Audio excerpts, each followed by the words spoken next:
At Bianchi Honda, we want to exceed your expectations for customer service. From our gorgeous showroom and accommodating staff to our extraordinary selection of Honda vehicles and industry-leading service department. Your vehicle should be the best choice for you, and you can find it here at Bianchi Honda. I'm Jason Perico, and I promise to always make it worth a visit.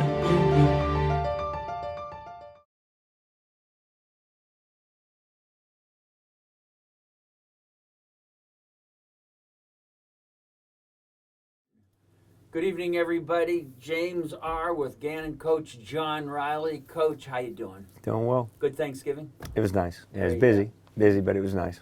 Me too. Well, first of all, let's recap. I'm anxious to get your opinion overall on the Gary Miller Classic. A win against a good Lemoyne team, a loss to a real good Ashland team. After you had time to think about it, put that in perspective for me, Coach. Well, it was an excellent tournament, and 4 pretty solid teams. I thought 2 tremendous teams that are a little bit ahead of the other 2. The 2 being Alderson, Broadus, and Ashland. I thought they're just a little bit ahead of us. But it was nice to get to get the win against Lemoyne. I thought we played the best half we played all year. We didn't follow up with the second half, and Lemoyne did some things. They went zone, and we kind of stood and missed some shots. But again, I have to give our guys credit. We made enough shots, made 4 big free throws down the stretch, and we're able to come out on top. That was one of those games, if I wasn't looking at the scoreboard, I would think, all right, at the end of the game you won by 10 or 12. You just seemed to dominate. But watching it unfold, I'm just sitting there thinking, I even made the comment, there's no way this Lemoyne team can come back against Gannon. It was a combination of turnovers at key times. I think that's the biggest stat, and we're not completely in sync yet. And again, we haven't been able to put 40 solid minutes together yet. If we would have, we could have finished that game. But again, we had to follow it up the next night against a very good Ashland team, and we knew we had to play really well, and got in a little bit of foul trouble, but down 11 and able to cut it to 3 in the second half. But I didn't think they never lost their poise, and we had some costly turnovers. Again, missed some shots, and it just kind of snowballed from there, and we're just never really able to make a run at it there late. That was the first team this year I saw that was as fundamentally sound as Gannon, boxing out, doing a lot of the little things and playing great defense. And again, good teams don't get puzzled when somebody cuts a lead down to 3. They didn't blink. No. I listened to them in the huddle, and they did their business. They were really impressive. But it looked like you just keep adding players that you can count on as the season progresses. I agree. It wasn't real evident in how we played, but we are getting better. And our teams traditionally get better late, and a lot of times teams come out early, and they're great early, and then the last couple of years we've been on some great runs, and we're hoping this group can do the same. Our bench is really coming around. We got to get our starters have to be better, and maybe that may change a little bit as well. Just trying to find guys that we know what we're going to get out of every night, and I think what's really evident is just our inexperience in terms of just being in these situations and going through things for the first time, and just learning how to prepare and compete every possession against good teams. We got a little spoiled the past couple of years, and we're having to kind of go back and get this group, just try to get them up to par. All right. Well, obviously you go right from a good tournament into one of the best teams in the PSAC West. I mean, this league this year is loaded. It's always solid. This year it's loaded. It's impressive. And a team that finished second in the country that you beat on a Sunday afternoon, I think it was Sunday afternoon, for the PSAC title is IUP. But I can't lie, I haven't even caught up to IUP yet. They've maybe 5-2, some 4-3, some good wins, and Mercier's beat them. What have you seen? Have you seen them on film, John, or somebody else broke them? Most definitely.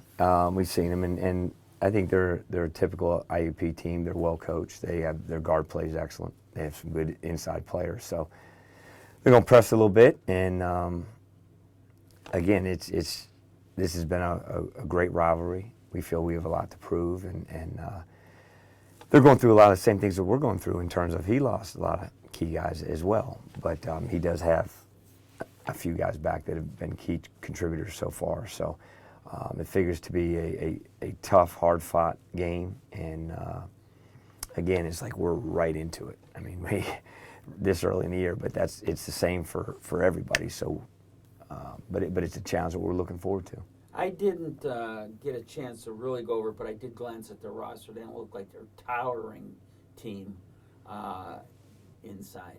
They're just good. Yeah. They're just good players that they play well together. They're solid at both ends of the floor, and it's a team that we've been very similar to, and because we kind of do the same things. But they're just solid. We have a lot of respect for them because they've been good every year. They've been very, very consistent.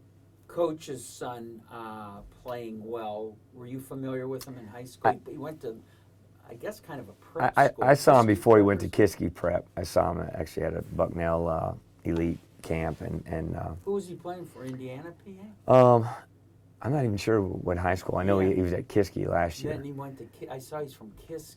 But, and I think he was on Division I. He's right on the line there. But he's a wonderful player. He's really playing well. Shoots the ball extremely well.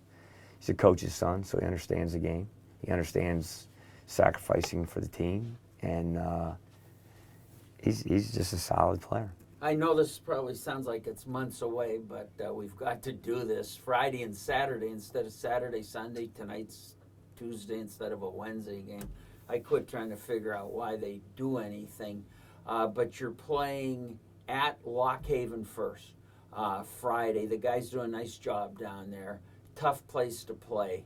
Do you even have an inkle about Lock Haven, John? I haven't. Coach Scuzzo's on them. I won't change gears until after today. Right.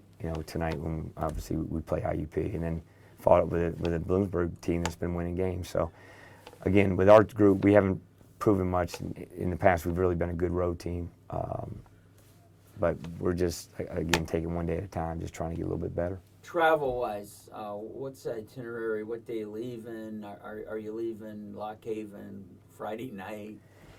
It's tricky. There's a lot of things that go into it that the outside people wouldn't know. We're going to go down the night before. We were debating whether to go the day of the game on Friday. But as soon as we're done playing, we have to take off and get to Bloomsburg with our bus company. The bus driver has to have 9 hours. Both teams always work out on game day.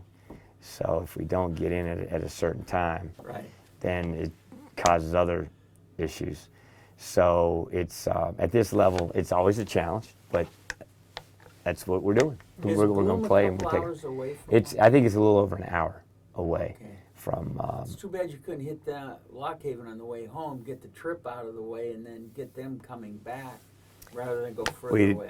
We don't have anything. Yeah, we don't have anything to do with the schedule, so we just kind of wherever they tell us we're going to be, we are going to be there, and we're going to be ready to go. Coach, you feel you're on schedule, ahead of schedule, happy where you're at? Not happy where we're at. I knew right when practice started it was going to be a challenge, but it's a group I really like. I really like them, and we're trying to figure it out.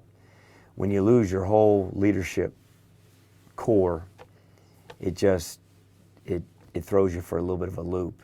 Every team is different, so we're trying to find out. I think we know who our leaders are off the court, trying to figure out who our leaders are on the floor. Just the biggest thing with me is competitiveness, being ready to fight every day, compete every day, every play, no matter what happens, coming together. The thing with this group, though, like our teams have been the last few years, is the schedule's been extremely challenging. So we've been kicked around, we've been knocked around.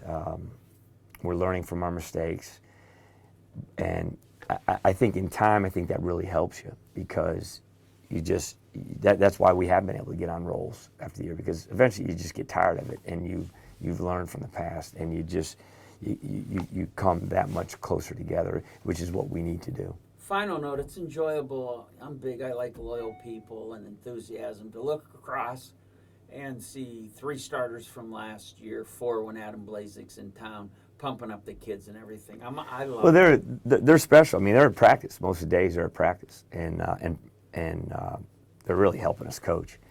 Is what they're doing, and they care about the program, and they epitomize what we want. They're good. They're great leaders. They're very good people. They're good students. Jabron, AD, and Raph will graduate here in another 2 weeks. Adam Blazek and Rich Austin already graduated, and Rich has been in town quite a bit. And when Adam was in town, Adam was around us all the time. So there's definitely a selfishness about them. They want this group to get it, and this group wants to get it. Most importantly. All right, Gannon, Coach John Reilly, appreciate it. Best of luck. Going to take it back to the Sports Blitz with Jack Quinn.